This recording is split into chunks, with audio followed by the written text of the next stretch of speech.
Welcome back, everyone, to the Xpand podcast. This is your host, Zarin Beatty, and I am in my hotel room with a beautiful human being that I happened to meet about 2 years ago, Cory Allen. Cory, thank you so much for being here, man. I'm a huge fan of the Astral Hustle, your podcast, your binaural beats. You've been a major pillar in the meditation community. You've been on the Aubrey Marcus podcast multiple times. Each episode comes with just beautiful knowledge and insight, and you led us through a guided meditation at the Go For Your Win graduation. And your routine and your articulation and the tone in your voice and the flow of your presence and your being through the guided session, it's actually stayed with me ever since.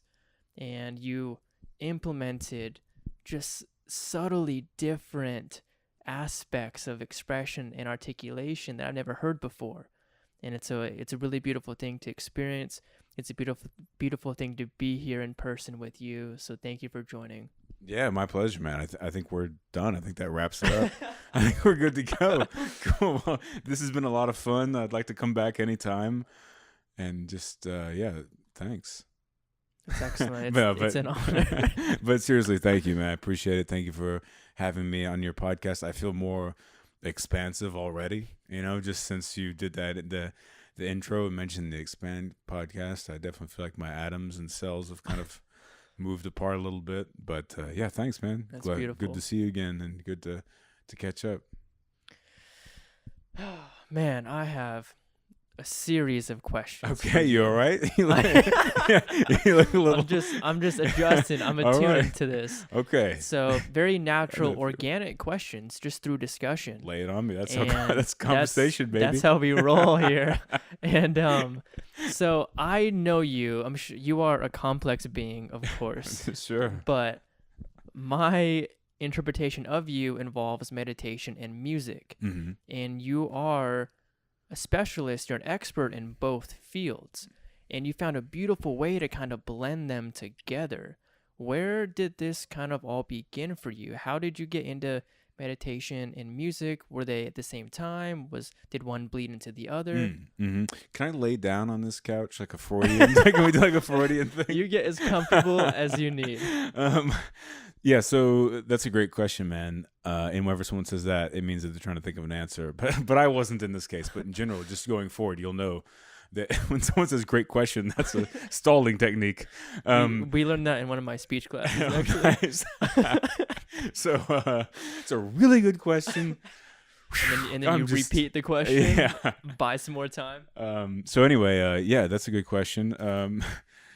Basically, whenever I got into music whenever I was really young, became, I would say, clinically obsessed with music because, honestly, I would say that my emotional armoring was so thick because of my youth and background that whenever I found music, it kind of ticked all the boxes in my mind. My brain just clicked with it instantly, and also emotionally, it allowed me to feel. I think it almost allowed me to kind of dictate what I was feeling in what I wanted to feel, because everything I wouldn't be able to feel normally was so shut down. I was very, very emotionally shut down because of just immense suffering. And so I think musically, the actual music itself was very fascinating to me from the beginning, because from whenever I started listening, and I got really into music whenever I was very young, I had an innate ability to conceptualize music in a kind of three-dimensional and visual type of way. So I kind of describe it as whenever I hear music, I see imagine sort of like architecture, but sort of like a geodesic dome almost, if you will, like this all these different pieces of geometry connecting to each other, and harmonies, rhythm, the stereo image, like if you're, that's what, if you're listening to something on the speakers, that from what's coming out of the left speaker and the right speaker, the sum of those two things connecting in the room is called the stereo image. So that's like how far one sound goes from the very far left of what's coming out of the speaker to the very far right, and you have the center, and then top and bottom, like low tones are hanging out of the bottom side of the room. That's how you get standing waves and things like that, and then high frequencies tend to move upwards. So it's all just this three-dimensional interesting picture. So from very on, I had that forming in my mind. I didn't really know what's cool. I've actually never talked about this before. I don't think, but not a podcast, that is. But yeah, like that all came to me, but I didn't have the words or like the I wasn't like intellectualizing it. I just was like, okay, this is how I think about sound and music. So then the emotional aspect of it, I would very much use it like a medicinal type of thing. So I listened to a lot of like death metal and crazy music whenever I was really young, because I liked getting pumped up. I liked getting the fury. But of course, ultimately, what I was doing was sort of like creating some emotional collusion, like I'm feeling furious, but I'm not allowing myself to feel it. So I'm going to listen to this to be able to feel some of what I need to feel, but act like it's the music that is making me feel that way. You know what I mean? Yeah. Of course, that wasn't coming to consciousness then, but later I realized like that's why I wanted to almost be seen by the music so we could together feel what I needed to feel, right? So that was all happening, and then that was, from the time I was 12, 11, 12, 13 is whenever that was all really firing up. And then I started reading philosophy. If you want me to tell you how people generally ask me how I came about philosophy, like I got into Western philosophy sort of randomly, and how I describe it is that the first time I read, it was actually a Nietzsche book, great for any young teenage boy. I thought, this is how I think. This is like the math of how I think, the formulation of thought, the way of thinking. I like never had resonated with something so much. So then as I used to be really obsessive with things, I just went like way into philosophy, Western philosophy. After I felt like I got it, I read everything I could find. I started reading Eastern philosophy, and then that's whenever I thought, oh, this is what I think, not just how I think. That makes so much sense. So back in the 90s, this is all pre-internet whenever all this is happening, and so, which is jarring to think about, I know, but I would just find all this stuff, and then these books, like I also read a lot of like the hippie philosophy stuff, like Terence McKenna, Robert Anton Wilson, Tim Leary, all that stuff. And so that stuff, and that's kind of the bridge between hardcore Western philosophy and hardcore Eastern, is like hippie philosophy, is that the double stuffed cream in the middle of those two wafers of thought on the outside, and so man, they would talk about meditation and stuff like that, and kind of describe some more transcendent experiences. And whenever I started reading Eastern philosophy, of course, that was sort of a bridge that I walked across to get to Eastern philosophy, I suppose, and that led me to meditation. So I'm sorry, this is such a long answer, but it's a perfect answer. You asked a long question. So then, as I was like still obsessing over music, I was also obsessing over philosophy and meditation and inner work. And meditation essentially became, through the pain and suffering I was experiencing and what was happening in my outer life at that time, the ecosystem of my outer life, I found that meditation became this like sanctuary space. I figured out just through like literally just reading in books, ideas, and some general like practices, I found out that the world inside of my body, like in my mind, was this entire other universe that was mine. And it's very much the Viktor Frankl notion of, you can take everything away from someone except for their freedom of thought, the freedom of what's going on in their mind. That's how you were always free. And so that very much was where I was at with that. And I realized that if I can start to ease my suffering, I can feel more relaxed. Some of my fucking anxiety and my terror and all of that stuff that I'm feeling, inside, I can kind of put up this boundary and really just work on that and protect that, So I started really going into meditation because of that. And it was very private and I actually hid it a lot. But I just would, in my bedroom, I would do it and I wouldn't talk about it to anybody because one, like no one would have understood what I was talking about really. But two, I wanted to keep it safe. I wanted to I wanted that to become vulnerable because it was sort of like a lifeline.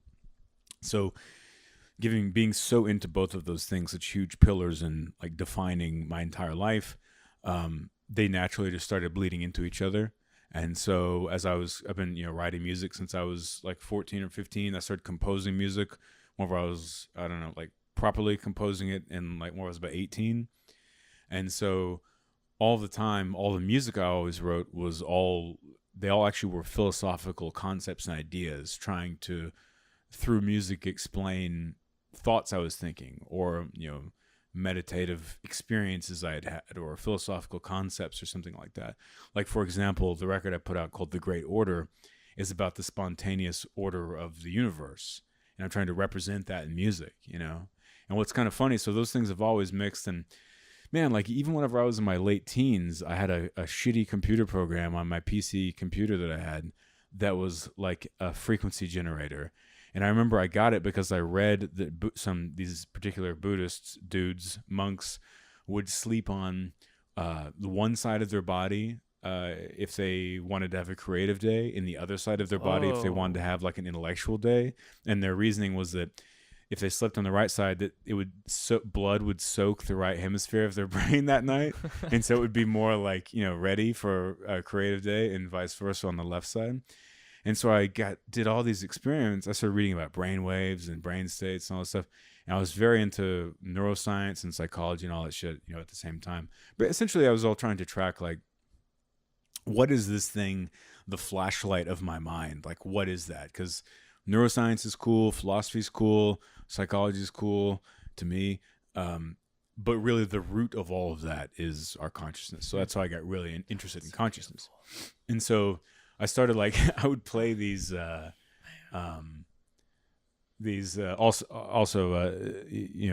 just been sitting here alone for the last 10 minutes. Zaren's been off in the other room returning emails. Anyway, I would play frequencies at nighttime, like before I went to bed, and I would wake up and like record, like write down what I had experienced, how I felt, like what effect they might have had on my mind. And I did like every night for years whenever I was in my late teens, because it was just fascinating to me. And I was trying to just explore all these things. And I would go find all these super hippie books about like what frequencies resonated with what chakras, or like these scientific case studies of how they'd had emotional release through these frequencies, or, just all this different stuff. And I just compiled it all into like all this research just out of sheer fun whenever I was really young.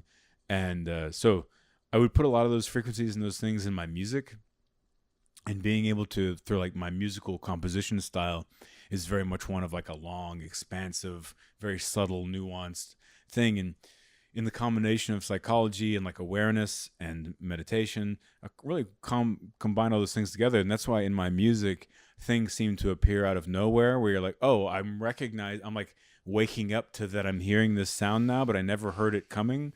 And it's like all this stuff about, I was also obsessed with the psychology of music and listening, where I would read just like volumes and volumes and volumes of books on just listening, and like how the human mind in response to music, and the psychology of music, the psychology of sound, the psychoacoustics of sound, all this shit. And so it was like listener expectation is an example. Like when you're a listener, you're listening to anything, but particularly a piece of music, you have an expectation that your mind automatically creates kind of a mathematical story that it expects what will come next. That's why sometimes in music, whenever there's a crazy left turn, it's very exciting because it's very shocking to you, but that can go big or small. And so in my music, I'll do these things where like I'll fade in one sound that's rhythmically moving with another sound over the course of like 5 minutes or something, and transition the two along with like a bunch of other stuff all at the same time that's happening. So there's this like musical sleight of hand that's going on and stuff like that, That's a beautiful way to put it. Yeah, thanks. But anyway, so that's sort of how all of those things get wrapped up. And then I just started like, well, I guess once I got a handle on it, I started really exploiting it, I mean, exploiting my own understanding of it, leveraging it. Wow, Cory, that whole response was so well blended together. It was one journey, it was one story. And it started with feeling emotion through music. And then it went into, philosophy and Eastern philosophy. And you talked about how you wanted to be seen by the music.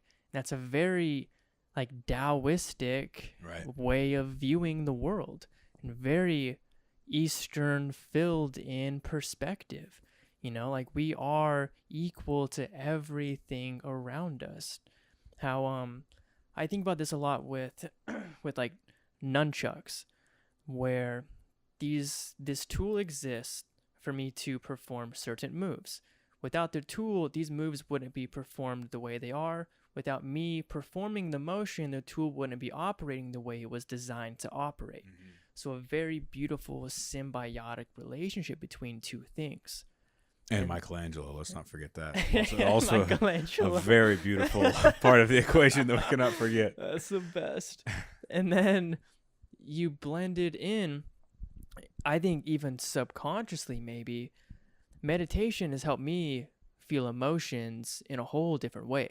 It's helped me sit with emotions. It's helped me understand where in my body certain emotions are being felt, what certain sensations mean in my own experience. Anger feels vastly different than anxiety. Mm-hmm. Anxiety feels vastly different than a blissful moment. And plant medicine and meditation really help a person, develop and delve deeper into that comprehension of what our own feelings even mean. Yeah. Yeah, it's very much like something I've been thinking a lot about lately is sort of this Greek philosophy idea of that we all actually hold perennial knowledge. Every human mind, kind of at the root of consciousness, is actually fully loaded with every seed of brilliance that we could ever need, and it's really the act of awakening is a clearing away of everything that stacks on and enshrouds that shit, even psychological structures or experiences or whatever. And someone like there's self-remembering, like Gurdjieff kind of would in some ways refer to that self-remembering. There's all these different ways of getting at that thing, and a lot of people have touched on that. But yeah, man, I think that so much of what you're talking about is it sort of like connecting the whole river in some way. It's like it's really just waking up. It's awareness. This is becoming more aware of what you're feeling, what you're experiencing, as close to real time as you can. And then the other part of it is then what do you do with that awareness? What do you feel like we should be doing with it? Why are we becoming more aware of it? What's the deeper purpose, whether it's an individual aspect or for the collective?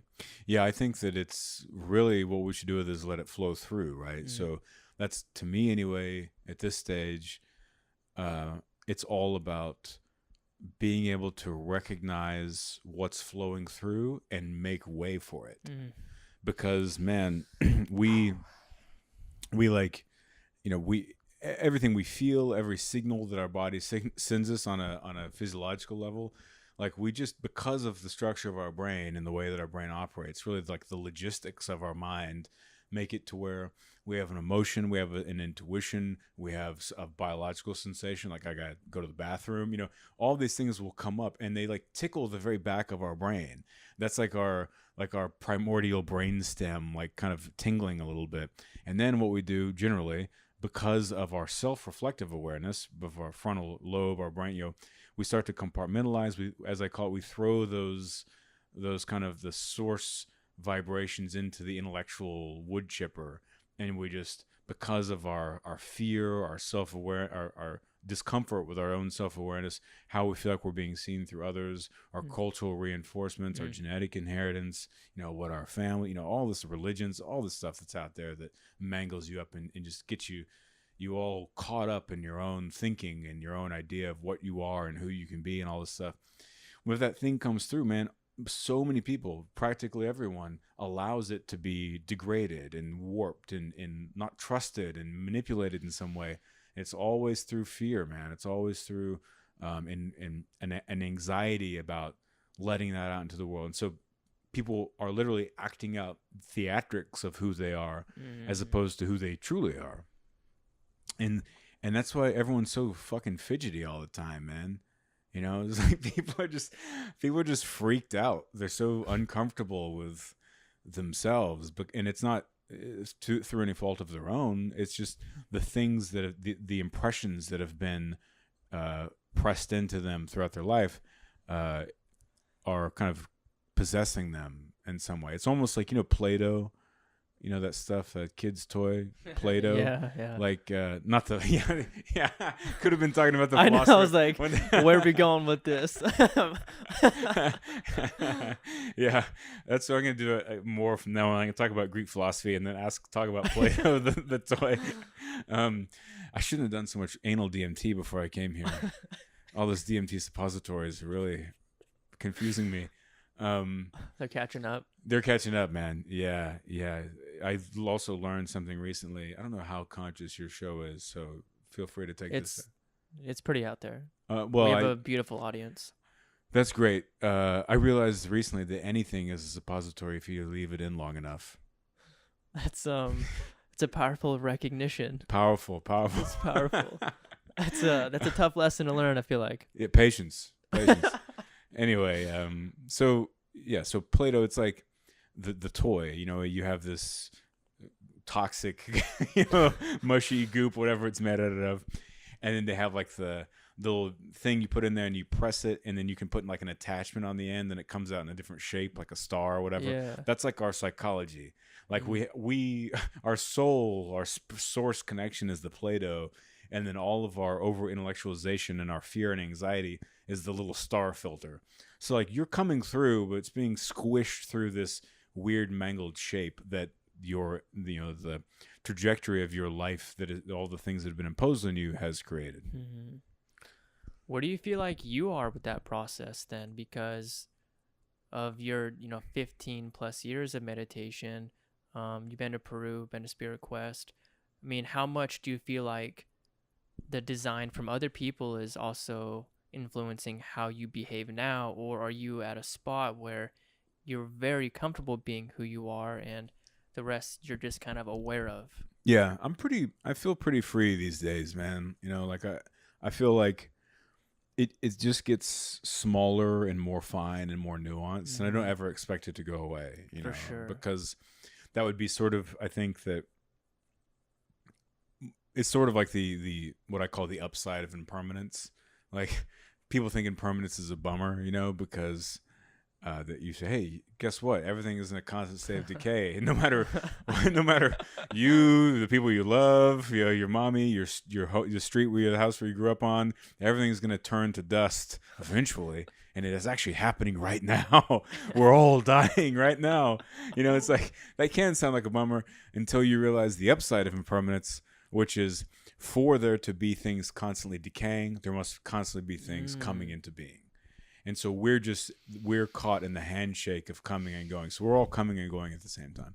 And so I tend to think that everything exists like that. So in the, as we're experiencing life, as we're pulling in life and we're living, we're drawing in our experiences and integrating it, whatever, more shit's coming in, is basically what I'm trying to say. Okay. So I think you can continue to clear that as much as you want, and you can get things dialed in, but there's always going to be a little piece of sand. There's always be something new to work with, and that's actually a good thing. It keeps us fresh. Yeah, and it also keeps the blade fresh, and it just means you're sort of like finer, tuning things more finely.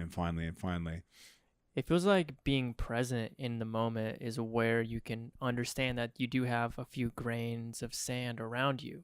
If we're thinking of the past or the future, how aware are we truly of the things that are kind of getting through the filter, in a sense? Right.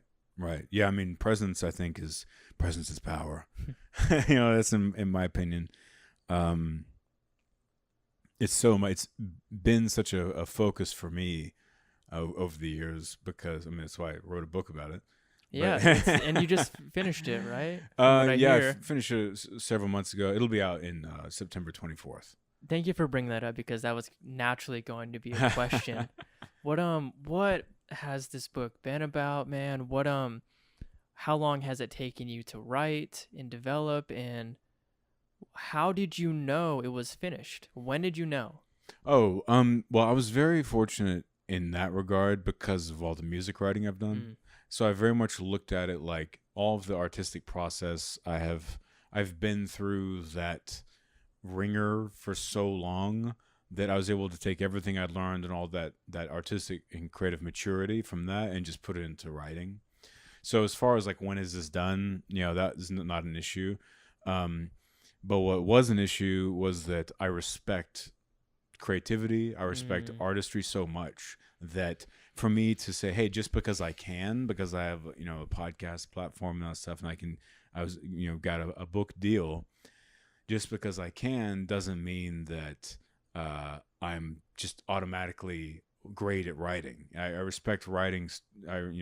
Writers and authors have been some of the biggest figures in my life, and I just respect the craft so much. So the first one, like I kind of looked at it as like if you, like whenever I was like obviously I'm not including myself in this, that'd be ridiculous, but like as an example, say like a celebrity, like a movie star, someone goes to write like their autobiography and they've never written a paragraph or published even an article or something like that. And they sort of just like, honestly, they have a ghostwriter most times, but if they were to do it, and then like just because they are allowed to write a book doesn't necessarily mean that they've respected the artistry of writing a book. So a lot of those books are horrendous and they're edited like crazy and all this stuff. I really wanted to like get into the nuts and bolts and the actual craft of writing, because if I want to do something that's creative and artistic, I want to really go there, I get that completely. Not only out of respect for the craft, but for myself and for the people that will read it, and also because it's something else to learn. It's another wonderful like dimension of creation that is out there. And I've always looked at creativity as like the medium is just a vessel for the thing that's for the idea, right? So the real art is the concept. How you convey that to others is just sort of the vessel. It's the medium. It's the delivery mechanism. So like, and then a good artist becomes good at translating what's in their mind through a medium so other people can experience it. And ultimately what they're doing is why we find any art interesting is because we all have different subjective experiences of reality. And one person takes something they see that they can recognize that other people don't see. And I don't mean like, that five-eyed cat I see on the table over there. I mean, they see perspectives, you see a perspective on a thing or an idea or a way, and are able to realize that that's different. And then, so that's part one of the art. And then part two is being able to externalize that in a way where other people can read it. And it actually adds that territory on the artist's map. It adds that to the reader or to the listener or to the film watcher. So you're like learning more about another dimension of life, of being, a new way of thinking, and that's what art is. That's beautiful. And so like I have long thought that it's all about just like, it's not really necessarily how it gets there as long as the idea is getting there. And so I've had confidence in I could do this well, but I just needed to honor the mechanics of writing because I have the concepts. So I actually wrote the first full manuscript, 50,000 words, and then deleted it because I just wanted to spend that time writing that book to honor and learn writing, to learn how to find my my writing voice, to learn the mechanics of writing, and to really just become familiar and like where I felt confident with what I was doing. So that took 2 months or something like that, 3 months, and then I started over and like completely from scratch, and I wrote another 50,000 word manuscript. And then as I was getting to the end of that, I thought, okay, now I'm really finding my writing voice. Like this second half feels so much better and much more apparently clear and like me than the first half. So I went back and actually rewrote the entire thing, that entire second manuscript.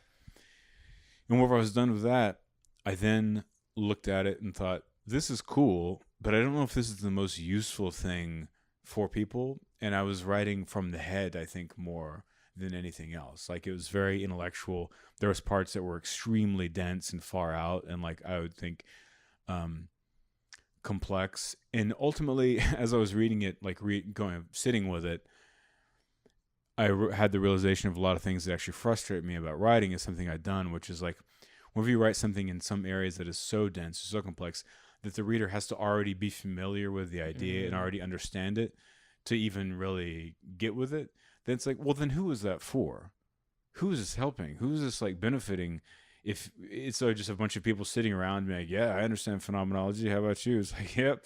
And it's like, great. Like, so we're all celebrating the fact that we both understand a concept already. So that's not, of course that wasn't the totality of what I had created, but it was just large parts of it. And, honestly, I was also being a little cute, here and there. I was kind of, I think, trying to see what I could get away with on like a intellectual fireworks type of thing, and trying to impress myself with it. And so in retrospect, reading it seems a little bratty, to me. So then I just deleted that one, and I started it. I was like, all right, now third time's the charm. Now, and there was like months between each of these manuscripts.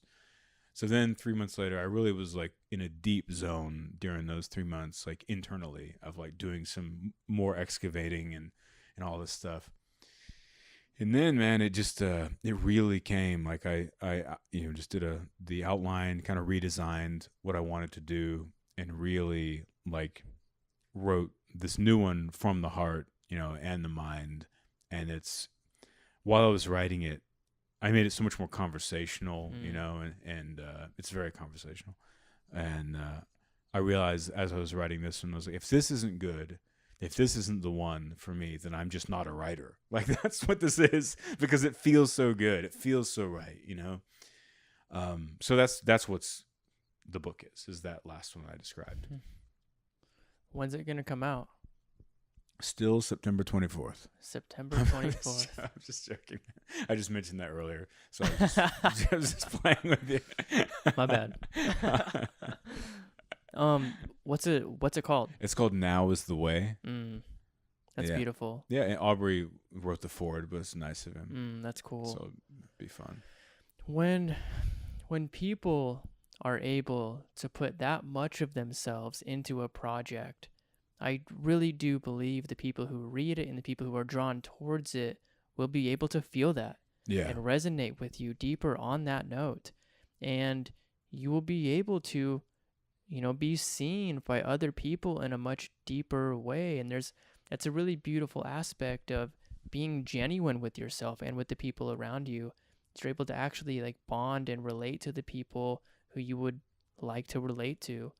So I'm very looking forward to reading your work, man. I love everything you do. It's beautiful. You come from a very uniquely creative world, and a lot of people that I know who know you feel the same way.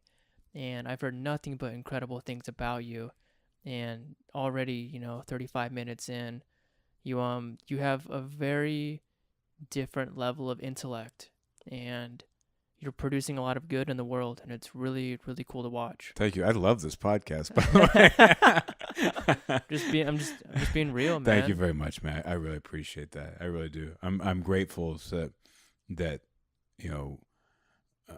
my attempt at what I've been trying to do, my intention has created the impact and the ripples for people to think those things or to feel those things, and for you to feel them. I really do. I'm grateful for it, and I appreciate it. I was talking with a group of capitalists the other day. I was talking with a group of friends the other day that, I was just saying, I feel like so many people hit me up online, and I want to frame this the right way. It's like, people are so kind and reach out to me every day with messages through social media or emails or whatever. telling me how something has impacted them. And it's important to me to not become numb to whenever someone says, oh, this thing changed my life or whatever. It's so easy because of what we were talking about earlier, the Play-Doh thing, the Play-Doh shape, the star shaping thing. It's so easy to read that and go, oh, cool. It's like a kind of a vernacular sort of like thing. But to actually sit and integrate that a little bit and not become numb to those and really appreciate the fact that like use that as fuel, man, to like continue doing what you can, what I can to do, to fall through with the intention to continue doing it more, to increase it, and I spend a lot of my energy now trying to find ways that I can do that better, and one of the things I was chewing on a lot at the end of last year was like, from the outset of all the stuff I've done like publicly, I've always wanted to be as me as possible. And I want to just be who I am and not create a hierarchy, not create some weird dynamic, some marketing dynamic. Because I've actually, one of my, a little hobby of mine is actually screenshotting personal brand ads that come through Instagram because they fucking are so gross and they make me laugh so hard. And so I like text them to my friends. I'm like, dude, I can be an exponential coach and 10x my whateverness. 10x, yeah. I've seen a million of those. Definitely. Here's my focus journal. Like, okay, great.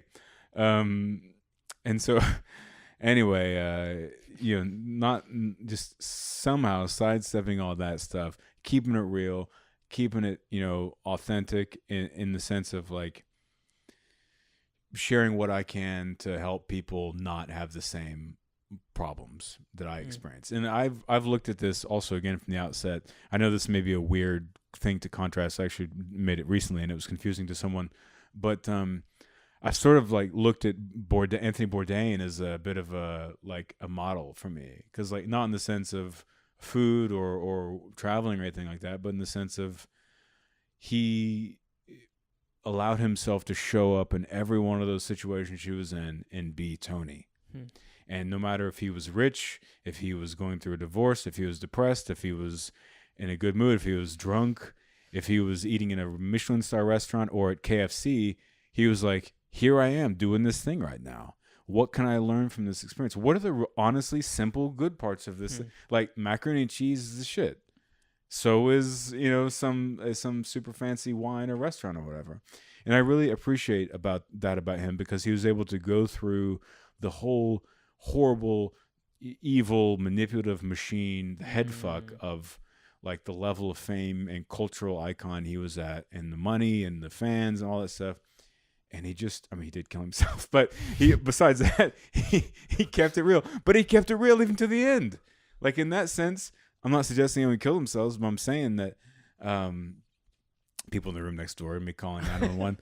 But I'm not saying that. But what I'm saying is like that he still lived it on his terms. Whereas like, it proved in a very horrible. It was a terrible lesson to show that he was genuine about how he didn't care about any of that stuff, and that if he was famous or not, I feel like he probably would have gone out the same way.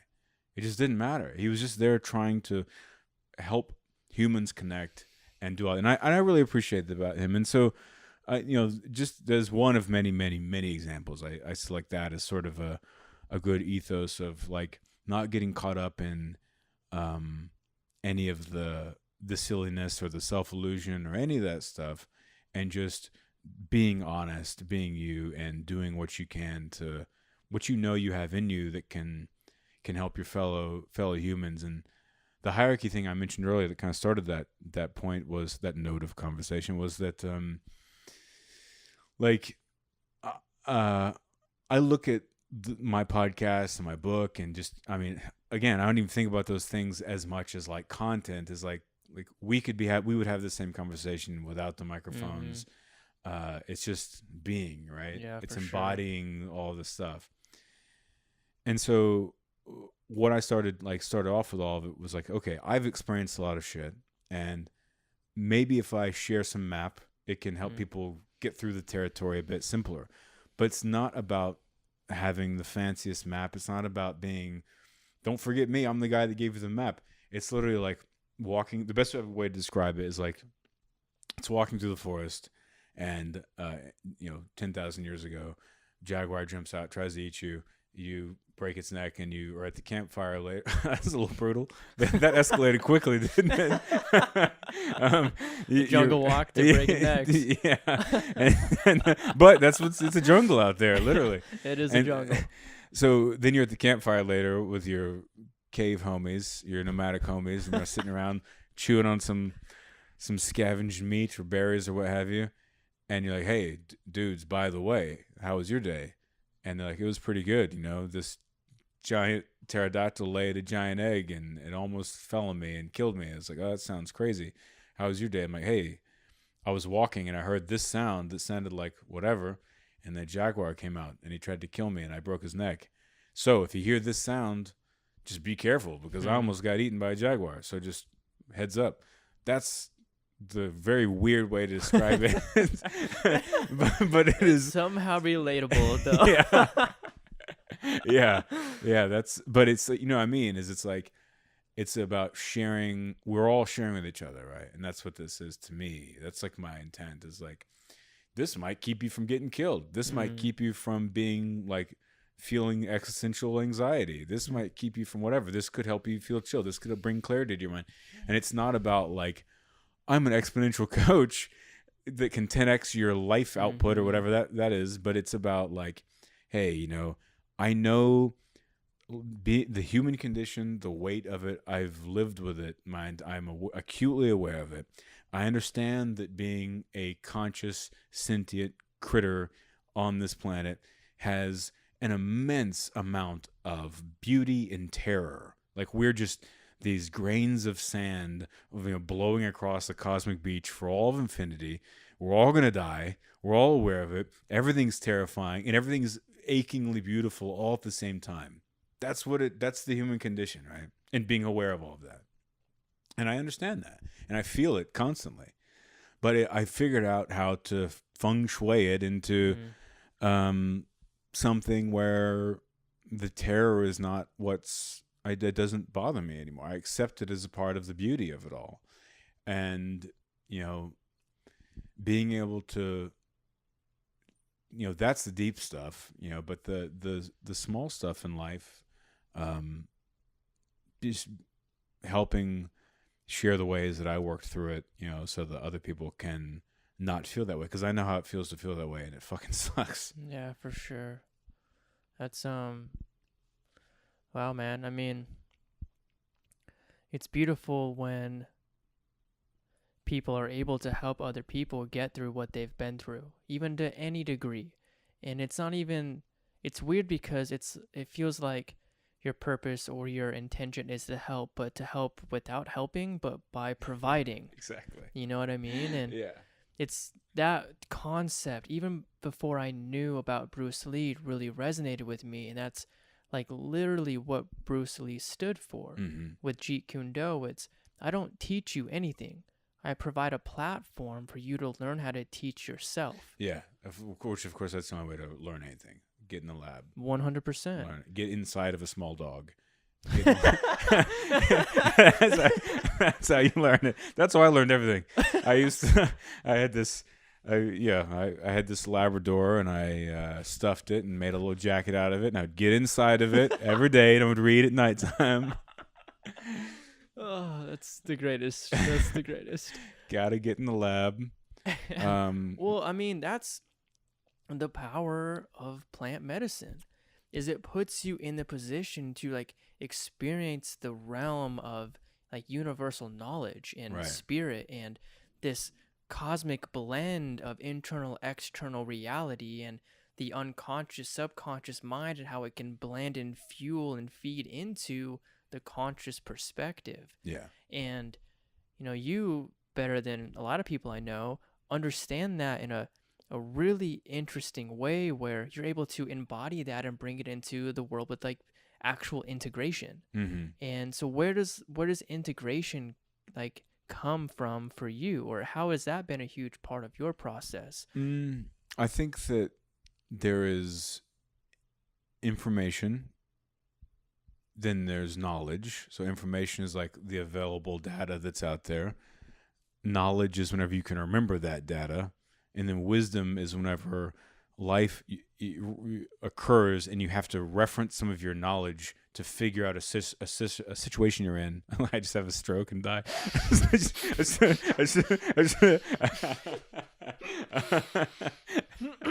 Sorry, man. Woo! There's some kombucha almost everywhere. Whenever, so there's information, there's knowledge, and then whenever you intersect in a situation in life where you have to use some of your knowledge to figure it out, that's where wisdom arises.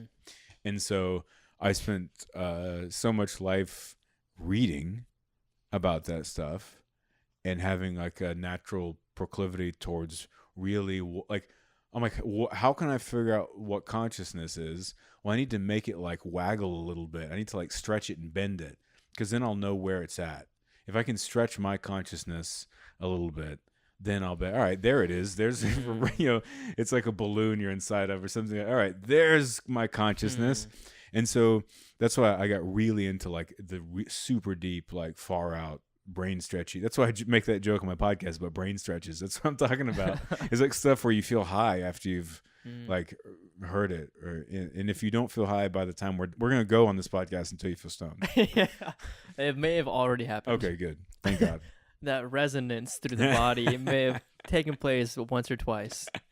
So anyway, yeah, man, that's it. It's like just arming myself with as much information, being able to remember it through repetition. I used to like, it's funny thinking back on this now, is like whenever I was like a teenager and into my early 20s, I would literally just like play like on my computer. I had the speakers next to my bed and I would just play recordings of like Alan Watts lectures or Robert Anton Wilson lectures or philosophers, who pick your philosopher, or like Zen lectures, Eastern thought. I would just play them like on loop every night when I went to sleep. And so I just fall asleep to those. I was literally just, and I would read for like 5-6 hours a day, every day for years, like over a decade at least, Dang. and just meditate all the time. And like, I would take mushrooms and like meditate alone in the darkness for like hours. Or my habit I was in a lot in my early 20s was like, I would light a candle. I had these like little candles, and I would light them and then meditate while staring into the flame, and then not stop until the candle had like burned out, like melted all the way down. And that was how I developed my like one pointed mind, like without even knowing what I was doing. It's like there's, in Eastern thought, there's the idea of the one pointed mind, where it's like through meditation, you can harness your focus and clarity and pointedness of your attention so much that it's essentially is unbreakable. And it's like it's just like a gem for your consciousness. But that was how I really ramped mine up whenever I was younger, was by staring into a candle flame and meditating for hours every day for a long time. And what's interesting about that is in those experiences, the flame would like begin to like stretch out like 3 feet and then stretch like 6 feet tall. It was always like morphing, and I could really tell like, oh, because I did a lot of like psychedelics whenever I was a teenager, when I was really young too. And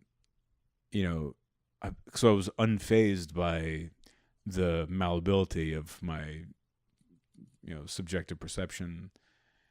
I just like, oh, this is my brain like becoming fluid. Like this is the networks of what I'm perceiving, either tapping into some other frequency or just they're like relaxing, so that the whole contiguous system of my neurology is like connecting in new ways, which I actually really believe in that as a potential and a benefit, based on absolutely nothing, based on just experiences and a lot of neuroscience, and talking to world-renowned neuroscientists doesn't hurt. That like one-track mind, a way that I've read about, like a way it's been described that really resonated was um, like to achieve non-dual awareness. Right. And that's such a beautifully like gentle way to say like you're focused on one single thing. Yeah. And the aspect of being able to watch the flame move and morph and form, there's something really beautiful that happens when you were on some form of psychedelic where, I'm sure you've heard of like the split experiment. Yes. With the like with the atoms, where when the atoms are recognized by a camera, they react and respond completely differently. Right. So I wonder if in some form in that perspective, if atoms don't recognize you as an observer anymore, but like as a co-producer of reality. I like it. You know what I mean? Yeah. So then you're able to like be within reality more so how it naturally folds and moves and molds. Yeah, I like it, man. Makes sense. It does make sense. I mean, in that world, there's things that they hold form, but they're moving so fluidly and so naturally where it helps you comprehend that things may not always be what they seem in a very healthy aspect. And it's helped me reshape how I perceive anything around me. And with the Godsey podcast, we talked about how freaking powerful that really is, because when we get humbled in those moments, it helps us even see that we can rebuild our perspective on something. And the experience of being completely destroyed or misconfigured and piecing it back together is a very strong pursuit of your perspective. And it's been, some of the hardest moments of my whole life have been some of the most beneficial moments of my entire life. And a lot of that comes from deep meditation. Yeah. I mean, I think that often I also like that we can hear water running right now in this room. This is so thin. It's unreal. Well, what I was going to say is that it's fun, speaking of perception, to think about the fact that there's like a naked person right now, like 10 feet away from us. Just what's separating us from some person staying in a shower, getting all soaked up, is just like a couple of feet in some sheetrock. Just some up foam, there. some sheetrock. They have no idea they're a guest on this podcast. Yeah, I hope they're getting all the crevices, but you'd hope so. Oh, a boy can dream, Yeah. But I like that idea a lot about what you're talking about in general, but also, if you think about a cessation experience, meditation. If you're familiar with, maybe the audience isn't familiar,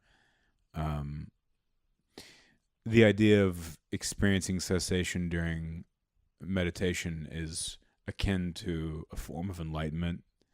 The idea is that you'll be meditating and then you'll have like a kind of a blackout period, and then you'll like wake up, you'll come to from this blackout period.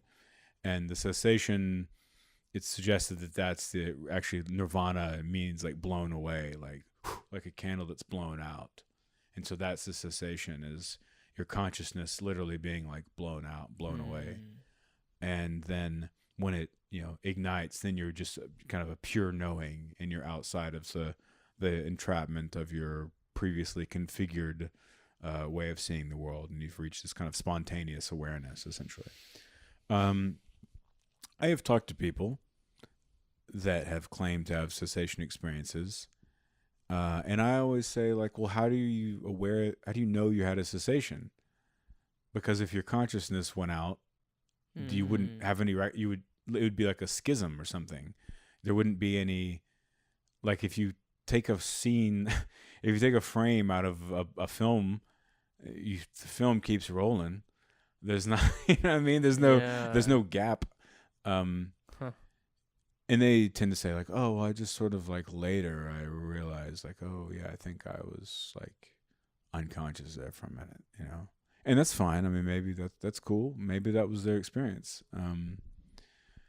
But to the point is that what I actually think that most Buddhist texts are deeply metaphorical, just like Western religion, just like Christianity is it's nothing but, I hope, or unless the person that wrote it was really crazy, all metaphors, it's all symbolism, and it's like that intentionally because of what we were talking about earlier.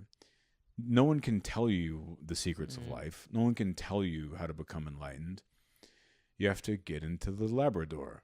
You have to experience it for yourself. You have to walk through a certain set of thought systems and programs and experiences, and you have to realize, like, all enlightenment comes from realization. It's all, that's what awakening is. You're waking up to new ways of thinking and seeing yourself in the world.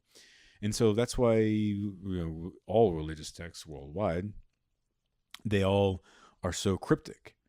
And that's because if they just tried to tell you the answers, it wouldn't do anything. You have to listen to the story or the idea and then decode it and then figure out what it means through your own experiences.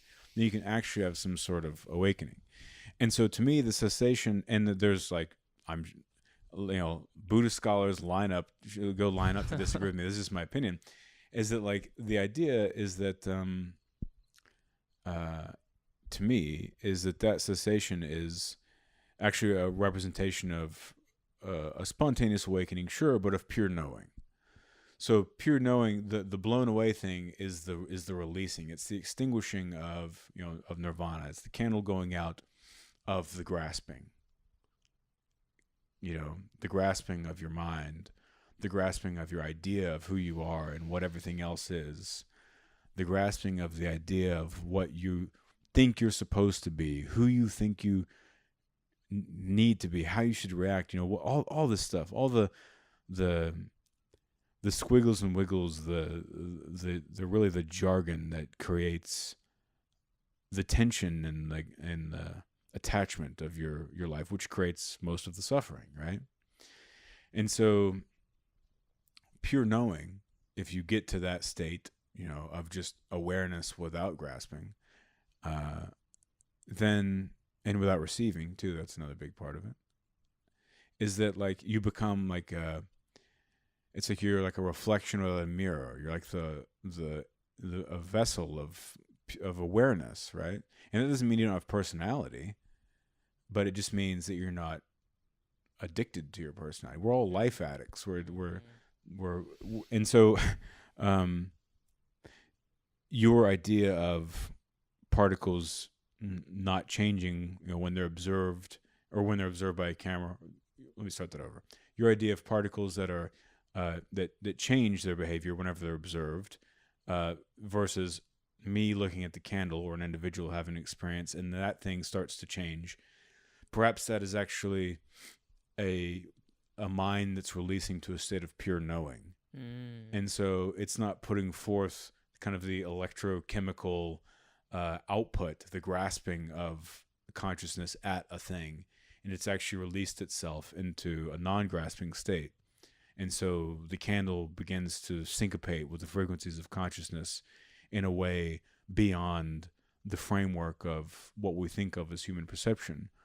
Alternatively, if you collapse that in on itself and turn it to something useful, it goes back to what we were talking about at the beginning, and that what is, to more and more to what I think about enlightenment, it is the intuitive awareness of the root floor of what you are, of the source arising, and then not getting in the way of that and allowing it to flow through. Well, what is that? That's a pure knowing without grasping.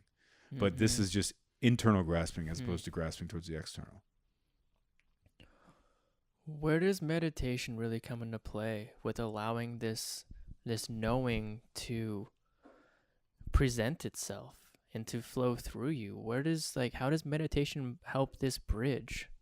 Well, it's so huge on the softening. It's an expansion, It's all creating negative space, allowing the muscular armor to relax, to become aware of the places where you're keeping tension in your body. And once your body begins to relax and you begin to you can feel yourself more. A tense muscle becomes numb. A tense body becomes numb. A tense mind and heart become numb.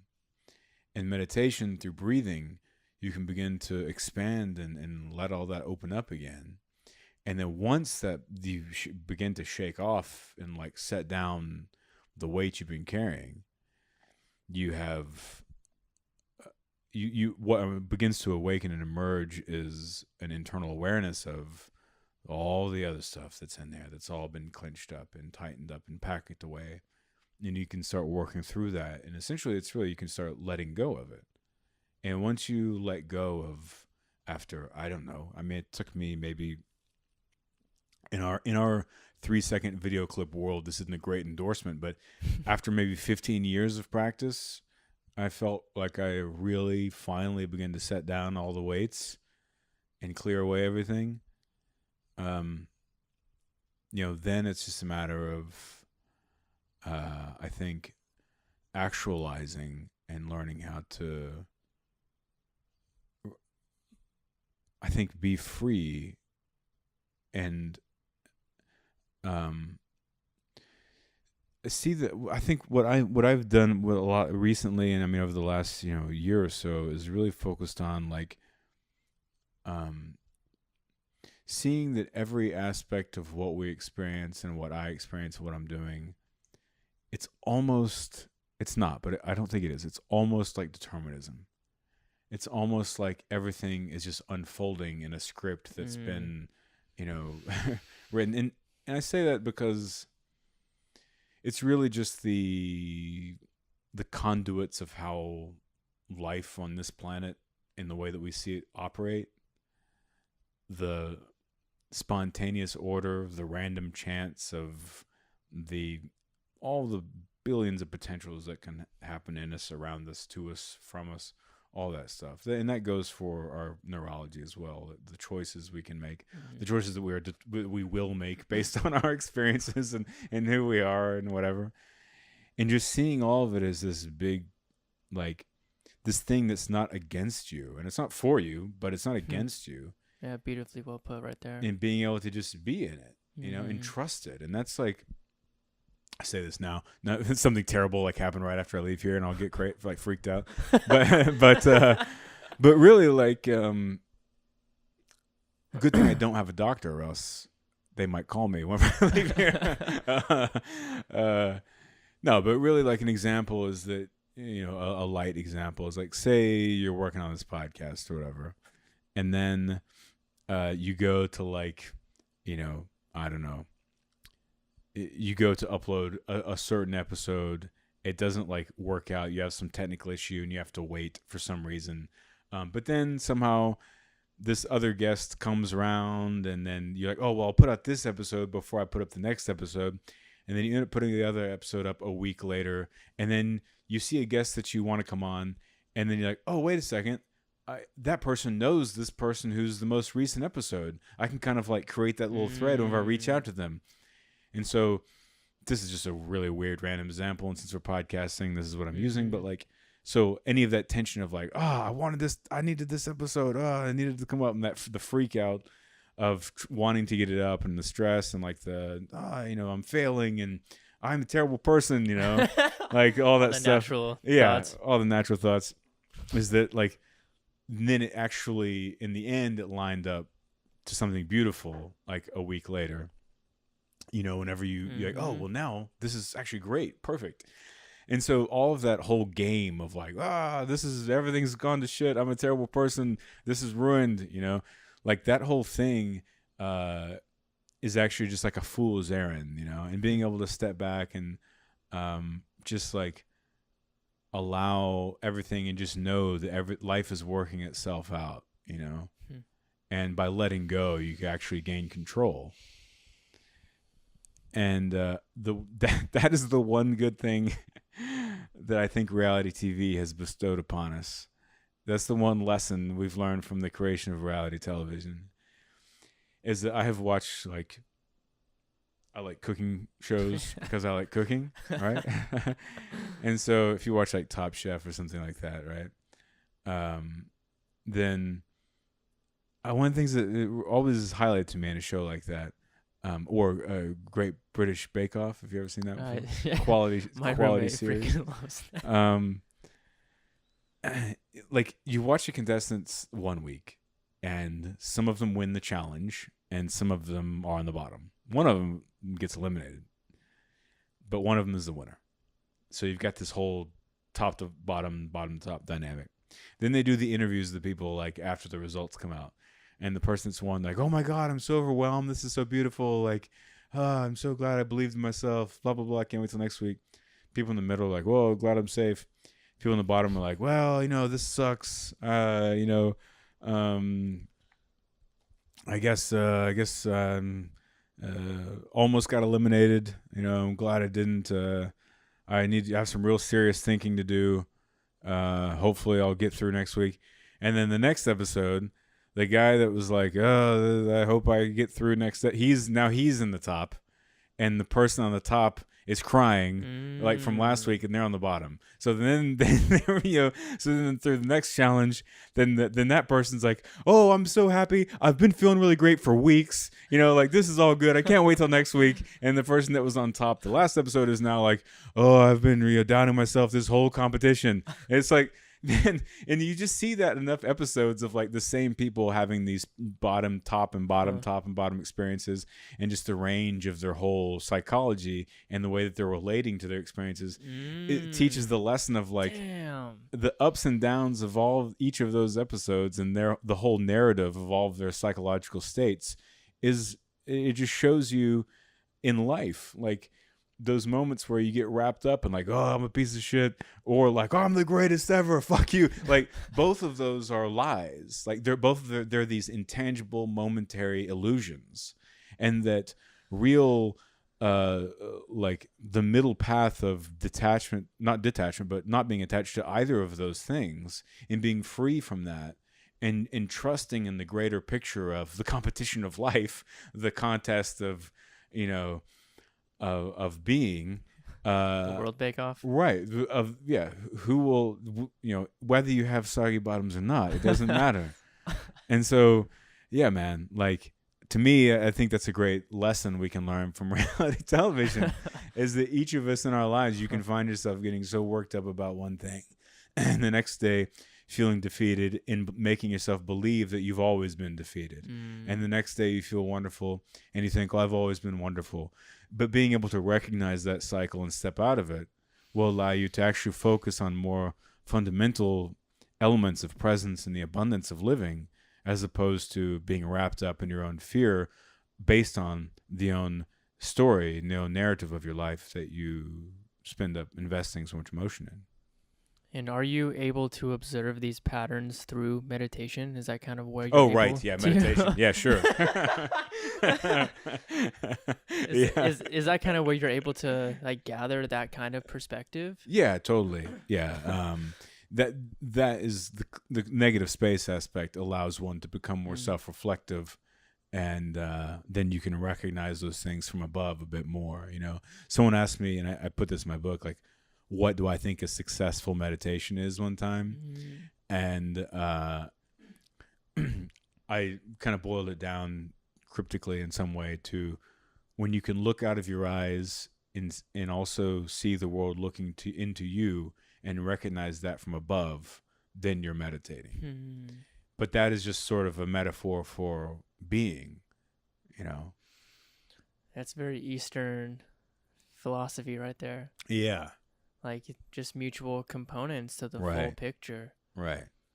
Where to kind of push this more towards the end of the episode, where do the binaural beats really come into play with all of this? How have they really helped you gather perspective or understand yourself more, or why and how did you kind of produce them, man? Like where have they fit into your life? I've been making meditation music for myself for a really long time. Like since, those days when I was doing experiments, like in my early 20s and late teens. It was more crude at that point. Like a lot of like I'd put like porn sounds in there. So it was a lot less refined. They're exquisite, by the way. Just thank beautiful. You. Oh, thank you, man. And so I made meditation music for myself, like for a decade, and I would, you kind of suck the life out of a piece of music, if you have some like hip hop song that really charges you up. And then like after you listen to it 30 times, you're sort of like, well, I'm not exactly getting the same boost. I need to move on. So when my meditation's the same way, whenever I'd get kind of tired of one of them, I'd just make a new one and then make a new one and make a new one and make a new one. And so I was doing that all the time. And then, there would be binaural beats and stuff in there and what have you. And then, one day I was talking to Aubrey and he's like, man, have you ever heard of like binaural beats? Because someone was telling me, they gave me some and said that they were cool. And I feel like I dig it. What do you think about it? I was like, yeah, I have made those over the years, and I kind of make my own meditation music. And then he was like, well,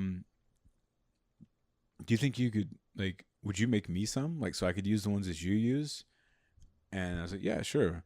So then I made some, and then whenever I gave them to him, he was like, what the fuck, dude? And so then we were talking about it, and that's whenever we were like, he was like, these are crazy.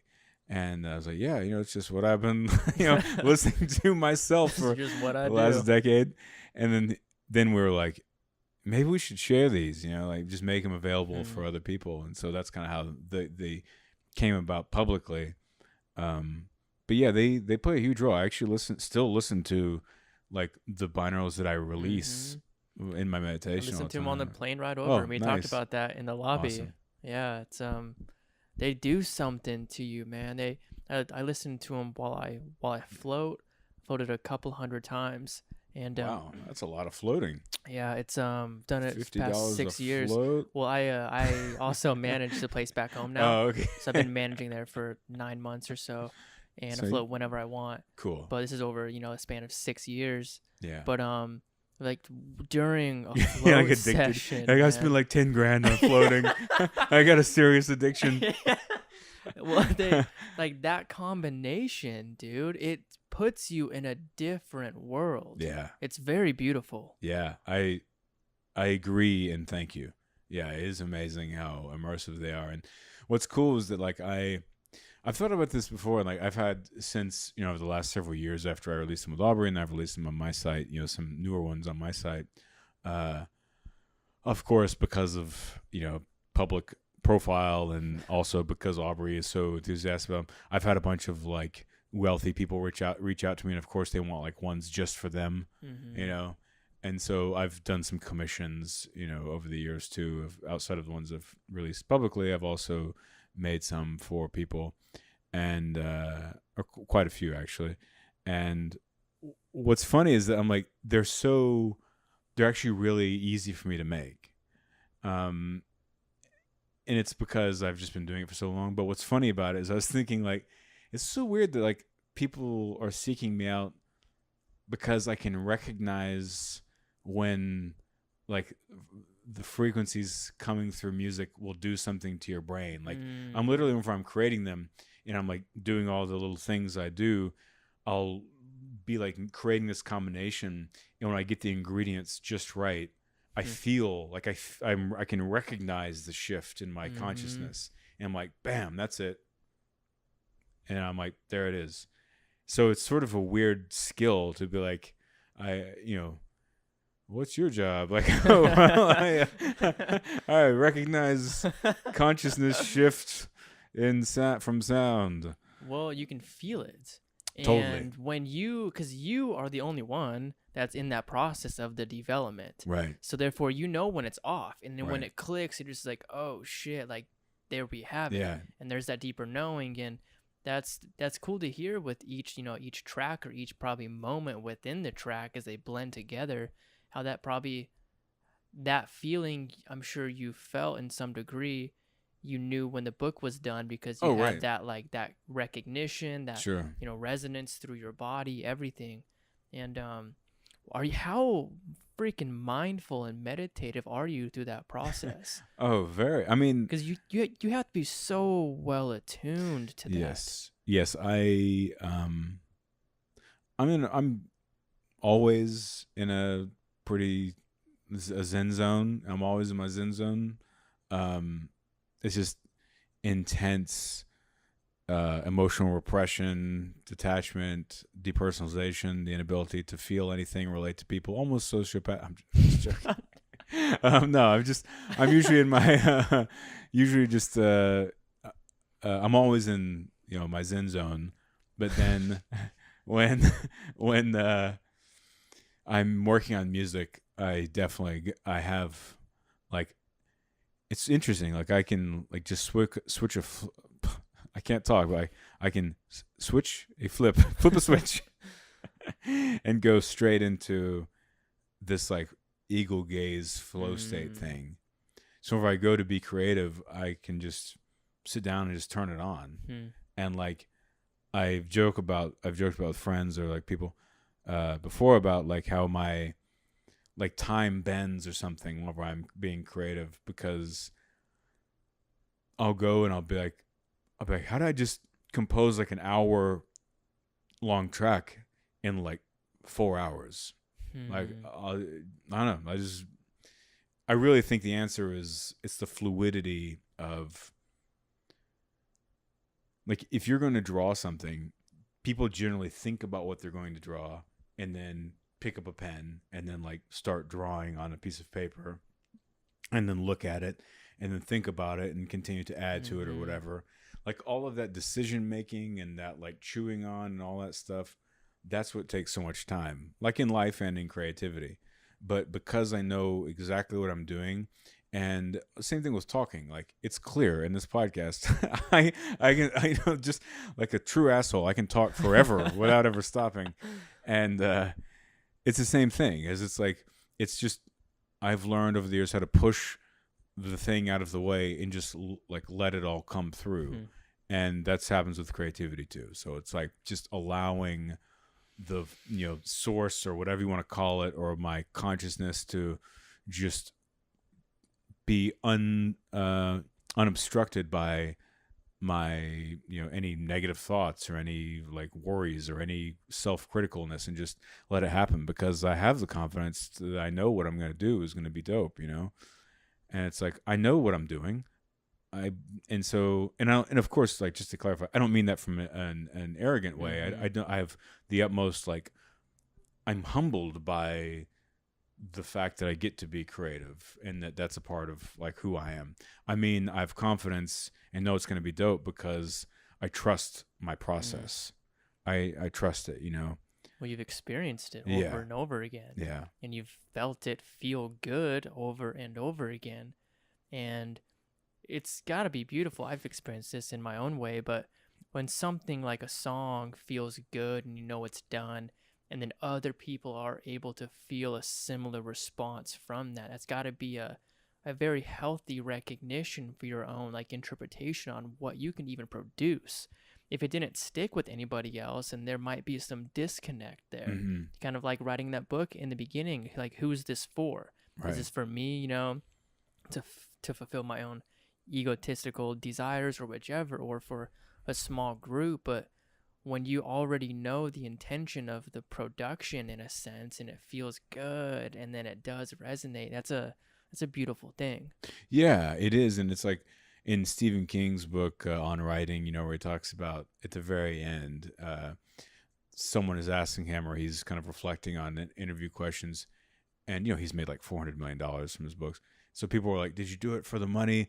Did you do it for the fame? Did you do it for whatever? And he's like, no, I don't care about the money. Like, it's nice. I don't care about it.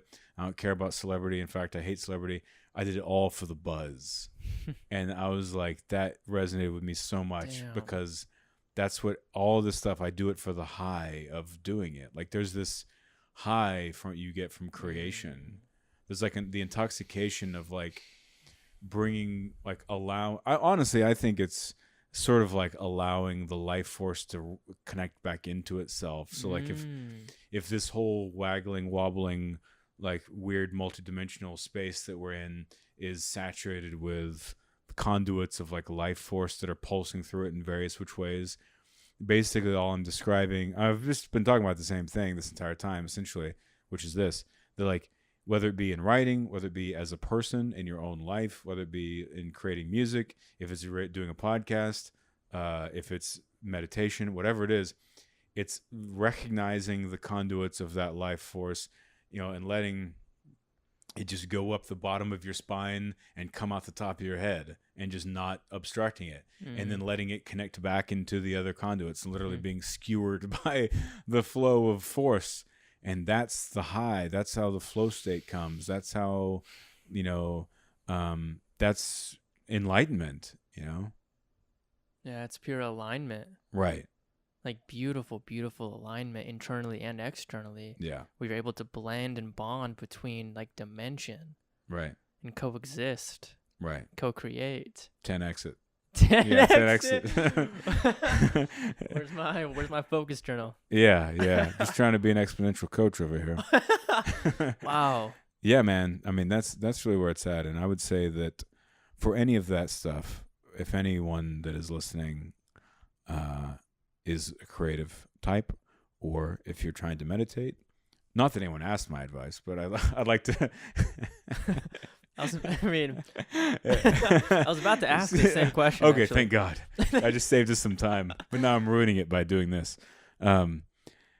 If anyone that's a meditator, or anyone that's creative, or anyone that's just being a person in this world, I don't know how many other species of creature listen to this podcast, but anyone that's being a person out in the world, the things I would say, unsolicited, are that first, everything's gonna be okay. Like, that's a thing that people like. It's a tough one, but everything's going to be okay. Everything's fine. It's all fine. It really is. And like, our mind, our ego tries to stay self-focused so that we stay wrapped up in our own story. And that's a process of our, evolutionary programming. That's old brain stuff. And we're living in a new brain world. So we have all this fear and all this worry and this existential freak out. But everything really will be fine. It always is. It always has been. And even if you have challenges or whatever, like, that's a good thing. That's a part of you're on your reality show. You're at the bottom of the competition this week. That sucks. Next week you'll be at the top. And same thing with the top. When you get to the top, it's all good. Enjoy the success. Be grateful for the success, but don't get identified with it. Don't identify yourself by it, So everything's going to be fine to start with. Second with, let go as much as you can, just fucking let it go. And you can let go all of this tension, all of the anxiety, all of the worry, all of the freak out, all of the discomfort and the awkwardness and all that stuff. Because why can you let all that go? Because everything's going to be fine. So you can allow yourself to just let go all the crazy stuff that we all get wrapped up about. Because, as I said earlier, when you let go of stuff, that's how you actually take control. But the biggest things in our life that will help us are all counterintuitive. And it's because of the positioning of our ego and our, and all the other components that make us human. It's like taking away, like people think that in your mind that you have to grasp and grab and hold all these things that have value. No, it's a clearing away. It's a getting all of the junk and stuff out of your head and all of the worries and the self-defeating thought programs and all of the anxieties and all of that old program and stuff. It's actually letting go of all of that. That's how you expand, And so the other thing, so letting go. Everyone wants to be in control of their life. Everyone wants to be in control of who they are and their destination and all that stuff and how they're seen. But only through letting go and not trying to control all of that stuff and control your image and control all of this stuff in your life can you actually take control, because the totality of what you are will then come through once you take off the Play-Doh filter. And the last thing I would say is that if you want others to feel it, you've got to feel it first. Beautiful. And that is in creativity. That's in just being a person. That's in your own journey. And that goes for yourself. If you want to embody an idea, you have to take yourself there, And if you want someone to feel like placid and dialed in through music, I take myself there when I'm making it, you know. If I'm writing, I want people to feel heartened and inspired and peaceful and, you know, have their imagination tingle. I take myself there, you know. But also in life, like, that's why I stay in my Zen zone, because that's what I want people to feel. Like, I'm always super chill and open and kind of silly and also serious at the same time. But, and, you know, I don't know, people read it as being vulnerable, but I don't know, I'm just open, you know? And that's how I want people to feel. Because I want you to feel comfortable. You know, I want you to feel light and open and excited and an ease of the weight of the existential suffering that all of us feel. So I got to feel that way. And you do an excellent job at like bridging that environment. Even the first time meeting you, I was extremely comfortable being around you. And it's very easy to, you know, to have ideas or ideologies kind of separate people. But even me knowing your history, you brought it down to like a very dope human level. It was I mean, that's been felt through this whole episode as well. Awesome. Thanks, yeah, man. you do an excellent job, like, Thanks. you know, embodying what you live by. It's beautiful. Thanks. Yeah, that's the goal. But that's, you know, for all of us, you know, like that's it's you know, it's here. That's the funny thing, is that we get into these like, people can get into certain ways of, I don't know, almost like trapped by this idea that I'm, you know, stressed, I'm bound up, I'm failing, I'm wherever their mind is at. But then if you think about that, like, what was different between that state of mind and the last time that you felt like blissful and in tune and peaceful and present and more free from suffering and more full of wonder? Like, what changed? You're still a person in your body. You're the same person. Probably not that much time has gone by. It's your way of thinking. It's your perspective. Those frequencies of abundance and peacefulness are all around us all the time. And just like in meditation, or if you like take a psychedelic or something like that, like those states of mind and all those frequencies and those things you can experience, they don't go away. You're just not tuned into them because one allows himself to get distracted by grasping ultimately an illusion. So the light, you know, that's there, it's always there. Just fucking waiting for us to wake up to it. Just stop being so distracted by the nonsense and remember. And you can just tune right back into it because it's always there, you know. How would you help someone who's a beginner kind of begin to dial into that way of perceiving? What are some of the fundamental aspects? I'd give them 20 grams of mushrooms and throw them into a pool. I think, you know, someone who is, say this is a person who has never heard, they've heard the word meditation. They've never heard more than that. They have never gotten into any of the philosophical ways of thinking or whatever it might be. I would say that the first step, what's important is that people feel a result. And that is what will make someone want to do it again. And so the first thing I would say is to spend, you know, first lower the stakes, because there's nothing riding on it. There's no big, you know, it's no big deal, right? Ultimately, it's just breathing. So all the other stuff happens later. So just put your phone down, sit down somewhere. You could sit on a disgusting fluid-covered couch in this hotel room like I'm sitting on, or you could sit on a lovely, nice, clean bed that you have, or wherever it might be, and just close your eyes and start focusing on your breath. Go in and out. Very easy. Just chest rising, breath coming in, And then exhale. You don't even have to try and exhale. You just let your chest fall, let your breath move out.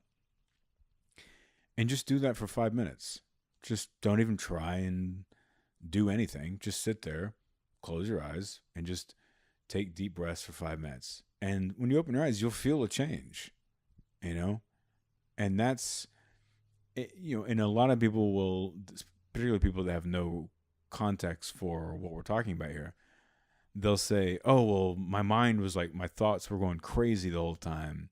I'm not good at this, or like I don't like this because I must not be meant to do this because I had so many crazy thoughts.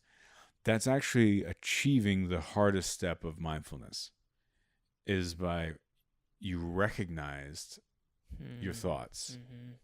But people get distracted. They think because of our inner critic and all these other things, they say, oh, I tried to meditate and my mind was going crazy. I'm not going to try it anymore. It's like, no. You just made the biggest breakthrough you'll ever make. That was the moment whenever you saw your thoughts. That was the awakening to what's going on in your mind. And then from there, it's just organization.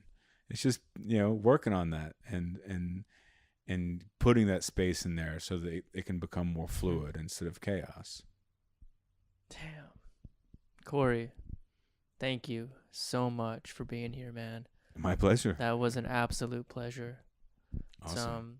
It's amazing to learn from and learn with you and, be on our own journeys, but being able to relate in certain aspects. It's beautiful, man. It's beautiful to know that people like you are out there and that there are other people, discovering who they are and discovering how they even function in the world and where we should be operating as people. And a huge part of this platform has been to really help show people that we may not be as different as we think we are. And we all deal with emotions and we all deal with these commonalities that produce our experience. And kind of how we perceive those are even similar in their own way.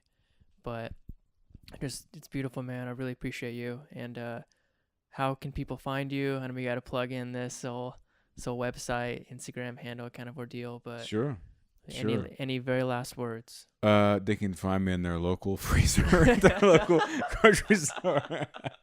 I'll be in there wearing a parka. So next time you want some ice cream or frozen blueberries, just go say what's up. Bring me a cup of coffee or something. I'm sure I'll be cold. But I'll be there. I'll also be following you. I'll be lurking behind you. I'll be in the bushes. I'm out there. So if you're walking through the parking lot late at night, going to your car, and you hear a resonant clearing of a throat or something off in the distance, that's actually me. But also, if you'd like to find digital representation of some of the things I do, Cory-Allen.com is my website. And then all my social media stuff's there. I've been posting more on social media. I kind of ignored it for a long time, and don't know more. So your book is coming out. Yep. September 24th. Gonna birth it September 24th. Yeah. The universe is gonna manifest it out of its cosmic womb. You just released new binaural beats. They are phenomenal, fantastic, deep work. Absolutely incredible, man. You have your old set on there, and I really highly recommend anybody who made it through this entire episode to check out his work. It really is. It's inspirational, and it's inspirational in a very achievable manner, and it's fucking beautiful, man. Thank you. Thank you so much. I really appreciate that. I'm very grateful to have our conversation, and I had a good time, and I'm excited for you to launch your podcast and go out there and continue to contribute, like all of us, to the big picture. And I was more than happy to come do the podcast, because I remember, from whenever we met at the thing a couple of years ago, I instantly liked you and appreciated I could just, feel your intention and your I almost said the spirit word, but your vibe. And just, I know what's going on in there. I appreciate it. And so, man, it's a pleasure. And There it is. Also, I like that people don't know that we've both been holding uncomfortable smiles this entire time. You ever think about that on podcasts? A little bit. Yeah. What weird things could be happening that you're unaware of if you're only listening. Totally. This has changed the game. It really has. Completely. Yeah, it's blowing up our spot. I know, they're getting to see the whole scenery. Oh, they can see the couch. They can see the couch. I'll have to zoom in a couple spots. Please do. And a nice dobro guitar up here. Yeah. The very first episode I recorded with the camera, I realized I just didn't move for like ever. Yeah. And then now it's like, oh shit, maybe I should maybe gesticulate, my friend. Gesticulate. But thank you, brother. Thanks, man. Until next time, man. Yeah.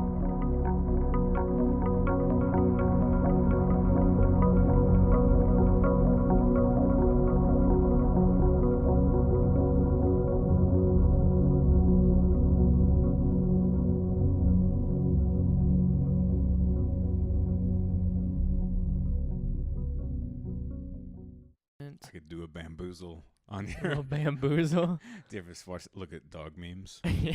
I'm a big fan. That's like really what I like to look at on Instagram is there's different like accounts that just post funny dog memes. Yeah. That's generally what I like to search for.